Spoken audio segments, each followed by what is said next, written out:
নমস্কার বন্ধুরা, আজকে আমি আমার মানে ফ্যামিলির বলো, আমার জীবনের বলো, আর পৃথিবীতে থাকার একটা, আর পৃথিবীতে থেকে খাওয়া দাওয়া করার বাঁচার একটা অভিজ্ঞতা শেয়ার করতে চলেছি। মনে হয় আপনাদেরও কাজে লাগতে পারে। কাজে লাগবে, দেখা যাক কিরকম কাজে লাগে। তো আমরা ভাবলাম রান্না করব না, মানে টোটালি আমরা রান্না সংসারে বন্ধ করে দেবো। এটা আমাদের ডিসিশান হলো হঠাৎ। কেন? হ্যাঁ, নানান রকম মানে কাজকর্ম, তারপরে বাচ্চা ছোট, তারপরে যাবতীয় ধরো মানে জামা কাপড় এখন একটু বেশি হয়, বাচ্চা যেহেতু ছোট, তারপরে গরম যে হারে গরম পড়ছে, সেই কারণেই আর কি ডিসিশান নেওয়া হলো রান্না টোটালি বন্ধ। কী করে তাহলে খাওয়াবে? হোটেল থেকে হোটেল থেকে মানে নিয়ে আসা হবে হোটেল থেকে। এখন রাত মানে এটা করা হওয়ার পরে মোটামুটি আমরা এটা শেয়ার করতে পারবো তো? সমস্যা নেই তো কোনো। ডিসিশন হলো, এবারে হোটেল থেকে আমরা গেলাম, হোটেল থেকে খাবার নিয়ে আসলাম। আমি প্রীতি আর ডেস্কি গামলা, সবজি নেওয়ার জন্য, ডাল নেওয়ার জন্য ক্যান, সব কিছু আমরা নিয়ে গেছি। তিনটে জিনিস নিয়ে গেছি, হয়ে গেছে। আর পাঁপড় টাপড়গুলো, পেঁয়াজ লঙ্কাগুলো, ওগুলো একটা প্লাস্টিকের মধ্যে দিয়ে দিয়েছে, নিয়ে চলে এসেছি। তা হোটেলের খাবার আমাদের তিনজনের খাবার হলো তোমার দাম হলো কত? 145 টাকা মতো, ওই 150 টাকা মতো, এরকম মানে 150 টাকা ধরে নাও দাম হলো। আর সবজি ভাত আর এক্সট্রা করে ধরো একটা করে ভাত। তো সবজি ভাত নিয়ে এসেছি, 45 টাকা করে প্লেট সবজি ভাত, আর এক্সট্রা করে ধরো একটা ভাত। আমি 50 টাকা আমি ধরলাম, ওয়ারে 150 টাকা ধরলাম আর কি। তো পাঁপড় টাপড় ভাজা, আলু ভাজা, একটা সবজি, ডাল, হ্যাঁ যাই হোক ভালোই, খারাপ না। একবেলা ধরো খেয়েছি, যে বেলাটাকে হোটেলে ভাত খেয়েছি বাড়িতে এনে, পেট ভরেই ভাত খেয়েছি। আর সুন্দর রান্নাবান্না, হোটেলের রান্নাবান্না, সরু চালের মিনিকেট চাল নাকি, যাই হোক সরু চালে।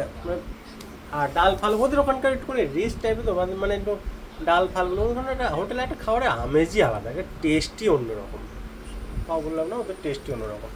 তো মনে হয় একটা মানে অনুষ্ঠান বাড়ি রান্না এরকম একটা ভাব। যাই হোক, তো একবেলা খেয়েছি, ভালোই খেয়েছি। তো দুদিন এরকম করলাম, করার পরে একটা জিনিস লক্ষ্য করলাম, যে দুপুরবেলা তো না হয় আমরা পেট ভরে ভাত খেয়ে নিচ্ছি, কিন্তু সকাল আর রাত্রিরে খাবো কি? রান্না না হয় করা হচ্ছে না, ঠিক আছে, রাত্রিরে সকালে খাবো কি? তারপর ঠিক করা হলো না, সকালবেলা ছাতু খাওয়াবে। তো সেই সকালবেলা ছাতুটা ঠিক করা হলো। ছাতু খাওয়ার পরে দেখছি রাত্রিবেলা খাবো কি? রাত্রিবেলা তো আবার রান্না করতে হচ্ছে। বাকি আর অন্য সময় বাড়িতে রান্না করলে কি হয়, একটু তরকারি থেকে যায়, একটু ভাত থেকে যায়, কিছু না কিছু তো থেকে যায়, মানে রাত্রে আরেকটু কোনো কিছু করলে পরে হয়ে যায়। এখানে তা তো হচ্ছে না। তো আমরা হিসাব একটা করে দেখলাম যে আমাদের যদি আমরা এমনি যদি বাড়িতে যদি আমরা রান্না করলে পরে টোটাল খরচা হচ্ছে ওই 120 টাকা, 110 টাকা, কখনো 100 টাকা, খুব জোরে 100 টাকা, 110 টাকা, 20 টাকার মধ্যে, মোটামুটি 150 টাকার মধ্যেই হয়ে যাচ্ছে, মানে রান্নাটা হয়ে যাচ্ছে 150 টাকার মধ্যে, ভালো রকমই। কিন্তু 150 টাকার মধ্যে হলে কি হচ্ছে, 150 টাকার মধ্যে আমরা 3 বেলায় খেতে পাচ্ছি, সকালেও খেতে পাচ্ছি, দুপুরেও খেতে পাচ্ছি, রাত্রিরেও খেতে পাচ্ছি, এমনকি পরের দিন সকালে পান্তাও থাকলে থেকে যাচ্ছে। তো এইটা হচ্ছে আমার একটা জীবনের এক্সপিরিয়েন্স, জীবনের একটা অভিজ্ঞতা। আর দেখুন, হ্যাঁ এটা ঠিক, হয়তো ওখানে কষ্ট করতে হচ্ছে না, দুপুরবেলা তো যাচ্ছি, নিয়ে চলে এসেছি, কোনো হেডেক নেই, কোনো চিন্তা নেই, বাজার করতে হচ্ছে না, কিচ্ছু করতে হচ্ছে না, যাচ্ছি, নিয়ে চলে আসছি। হ্যাঁ ঋষি, আমি একটু এরকম করে দেখাই, hi hi hi hi hi, এই যে ঋষি, এ time time time time time time time time, এই দেখো ঋষি, এই ঋষি উবুত হয়ে গেছে। হে ডাডু ডাডু ডাডু ডাডু। তো এবার আমাকে ভিডিওটা বন্ধ করতে হবে, আবার অন্যদিন শেয়ার করবো অভিজ্ঞতা।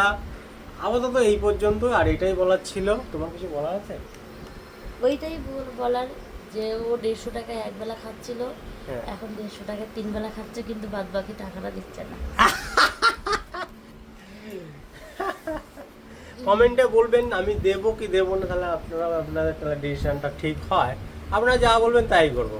ঠিক আছে, ঠিক আছে বন্ধুরা, এটা একটা ছোট্ট অভিজ্ঞতাই বলতে পারেন। যাই হোক, আমার এটা পৃথিবীতে থাকার এক সময় তো মঙ্গল গ্রহে থাকতাম, কোনোভাবে এই গ্রহে চলে এসেছি। ও দেখছে তুমি কথা বলছো, তো এই সিস্টেম, পৃথিবীর সিস্টেম এই যে এরকম, আর এই একটা অভিজ্ঞতা। যাই হোক বন্ধুরা, বেশি কথা ফেলছি না, সব গুলিয়ে যাচ্ছে, গন্ডগোল হয়ে যাচ্ছে। ওকে বন্ধুরা, টাটা, গুড বাই, দেখা হচ্ছে নতুন ভিডিওর সাথে। আর এরকমভাবেই অভিজ্ঞতা শুনতে থাকুন আমাদের জীবনের আর কি। ওকে, টাটা, গুড বাই। ঋষি, লিসি, তুমিও বড় হয়ে এরকম অভিজ্ঞতা শেয়ার করবে নাকি? হ্যাঁ, ও তোমার মুখের দিকে তাকাতে এই এই এই, এই, এই, লজ্জা লেগে গেছে, লজ্জা লেগে গেছে। ওর বাবা থাকলেই হবে ওর, আর কিছু লালি লালি লালি লালি ওরে বাবা। লালি লালি এ ওর মোবাইলও চাই না, ওর বাবা চাই। পাইয়া পাইয়া পাইয়া পাইয়া পাইয়া পাইয়া পাইয়া পাইয়া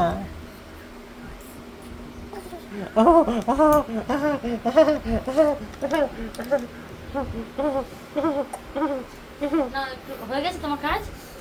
হ্যাঁ, একটা কাজ বাকি আছে, ওই কাজটা করলেই হয়ে যাবে। যাই হোক, ওটা আমি পরে করবো, এখন একটু রেস্টে এসেছি। একটু রেস্ট নাও তাহলে। একটু জল টল খাবো। খুব মশা কামড়াচ্ছে এ ঠিক আছে বন্ধুরা, টাটা, গুড বাই। না, বন্ধ করো না, আমার। বন্ধ করে ছেড়ে দাও।